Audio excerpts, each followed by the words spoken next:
failed at his sort of pinnacle championship match, doesn't he, in the All England badminton. And Vicky, in his head to his dad, is saying, you know, I know all about that match.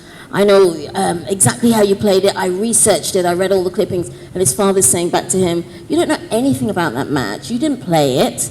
You weren't there. How can you possibly know anything from research and clippings? And I wondered whether that was, you know, when you were researching, are you a player? Does it come from the heart, or is it purely research? Yeah, I did grow up playing badminton. I never played it professionally, and now I just play it intermittently. So it helps that I know sort of the basics of the game. But I think for writing any book, and in sports the same thing applies, it's, you know, you can look up or you can research and watch matches and kind of understand the terminology and all of that you need, of the formal aspects of the sport.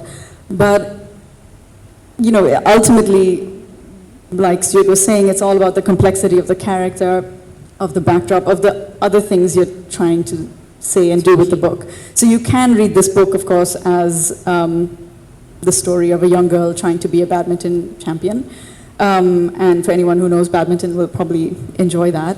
But of course, the whole fun of writing such a book is to have all these other layers that say and speak to the character's flaws, the character's dreams, and the whole context, the odds that she's up against at that particular moment as a 12-year-old girl, as someone of a mixed inter-religious marriage, at a time when sports was not encouraged. Her mother has passed away recently, so she's grieving for her mother.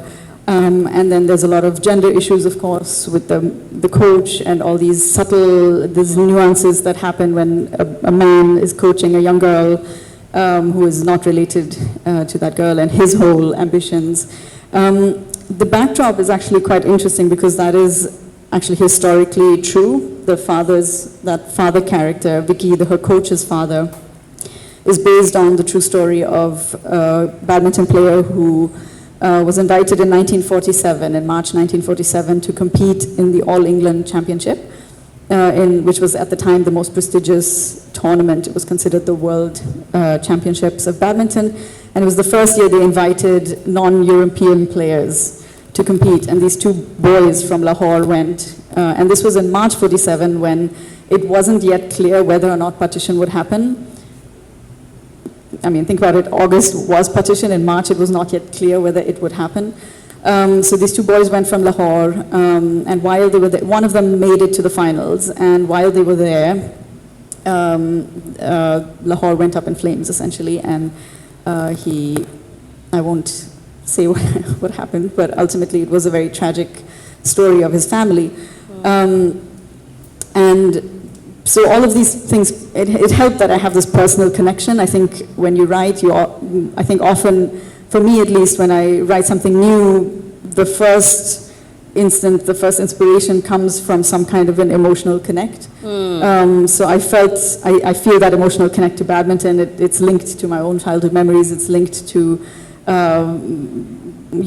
to stories of Delhi, of India today.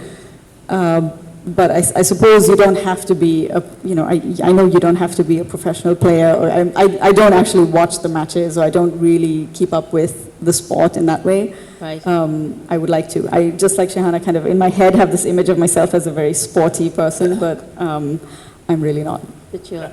I have one more question, but I'm also aware of time, because we're at the 10-minute mark, and I wanted to check and see if the audience had any questions for, oh yes we do, we have a question there. But I just wanted to say while we're getting ready, you can tell with all three books that they are very, very well researched, and I get the impression that you all kind of love the research as much as, I think it's definitely in sort of, you can see how well they're researched, and there's a love of research.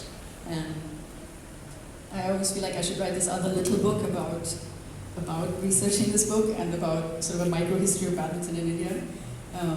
There's a lot that it's a very underexplored, unknown history.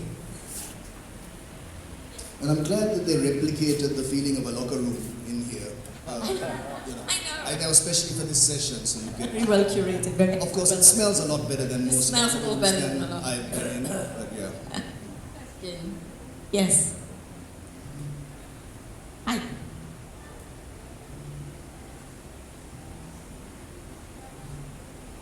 Would you like to stand up? Then we can see. We've got lights glaring in our eyes. Oh, I think there's something wrong. Do you want this one, Sherry?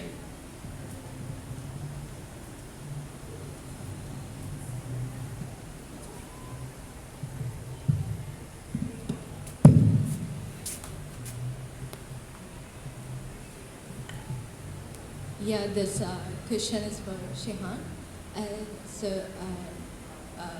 After you have done Chinaman, you did a total bill scoop with 7 Moons. Like, what was the genre shift for you as the writer of both books, Chinaman and 7 Moons? And other than that, what's your take on the Lex exposure Chinaman is getting instead of 7 Moons? Because I personally think Chinaman is still your master craft.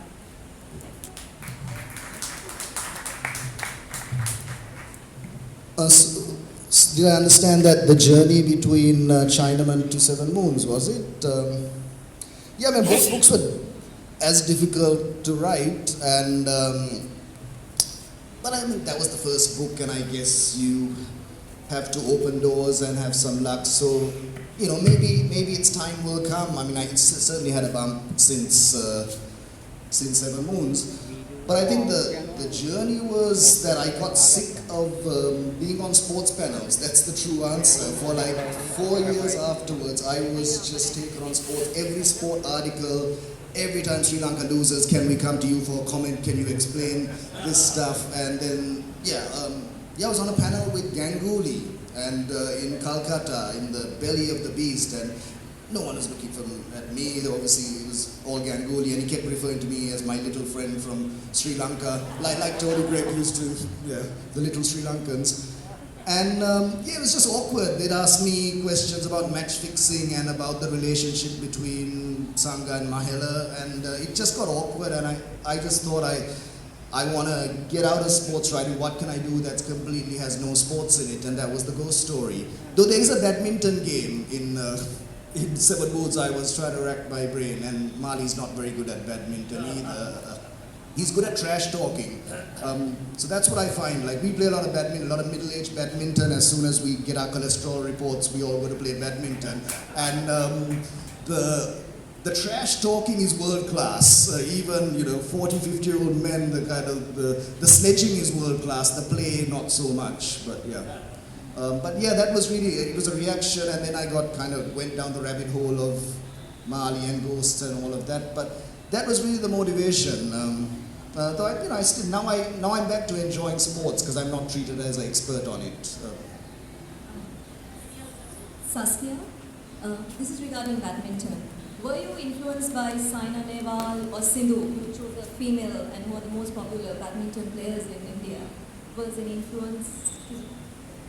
In some ways, of course, I was thinking of, Gita is younger, obviously, as in lives, it's set in the 90s. So in some ways, of course, I was thinking in the back of my mind that Gita growing up, which is not in the novel, would be someone like that. And I'm very happy that because of them, badminton has achieved a sort of sudden attention. There was that moment in the Cricket World Cup was happening, and they lost very miserably. Don't ask me now which one exactly it was. I think it was in Australia, and you guys might know better. It was just, they were out, I think, before they made it to the quarterfinals. And it was at the same time, Sindhu was competing in the Olympics. And I think if India had made it, nobody would have paid attention. But suddenly, because they were out, everyone was like, okay, who can we focus on next? Who can we dump our need for? Yes, exactly. So there was that need suddenly. There was that hole to be filled for all that emotion, that patriotic emotion. And so then suddenly everyone was looking to her, and she won the tournament, and so and won a medal. And so it was kind of a sweet moment for badminton and for the badminton women. So they were definitely, in some ways or another, at the back of my mind when I was writing. Hi, any advice for budding writers who are interested in writing books? That's a sport question. Is books about sport or just books? A friend of mine once gave me advice and said, ass in chair. For children? Like, And sorry, maybe I should explain that. For children, did you say? yeah, for children. Oh, well, we can call it bum in chair if it's for children. But yes, basically, sit down and write. Thank you. Practice every day. If you want to do the sporting metaphor, go to the nets and practice your verbs and your nouns and your metaphors and, and all of that. But yeah. I would say immerse yourself in the subject that you intend to write about and try to see it in a kind of 360-degree way, because there's always fascinating detail in a subject, no matter whether it's a fictional subject about a temple or a home or a character, in my case, Muhammad Ali. And one of the things, because I did intensive research on this period of his life, I discovered something that had not really been extensively written about before, which is this was also the high point of America's magazine publishing, Life magazine, Time magazine, and Sports Illustrated, and all of those big magazines that had an impact on the way in which he sold himself. And he was keen to find photographers that would get him on the front page of any magazine. And he met a young man called Fleet Schultz, who was a magazine photographer in Miami. And Cassius asked him, how do you get on the front cover? And he said, well, I've only ever had one front cover. And it was when I was photographing the underwater explorer Jacques Cousteau. And Cassius said, that's interesting, I train underwater, which was, of course, complete bullshit. So the two of them went off to his hotel, and he went in the swimming pool, and to this day, some of the greatest ever photographs of Muhammad Ali are him training underwater. And he did that because of his fascination that getting the front cover of a big magazine would be what could turn round his reputation in America. Great, thank you. Look, sadly, we have, oh, no, one more question, we got time? This is for Stuart. And first of all, I've enjoyed this session because I love sport, especially football, but cricket, badminton as well. Stuart, what about football? I mean, you said being from Scotland, cricket, not really, but football, with McTominay scoring a header last night. Yeah, it's the religion of Scotland, and I mean that in every single way. Many cultures are very kind of binary and oppositional internally, and in Scotland, sadly, you can barely get through a day without there being a conversation about football. And I'm meaning across men and women. It's just simply culturally there.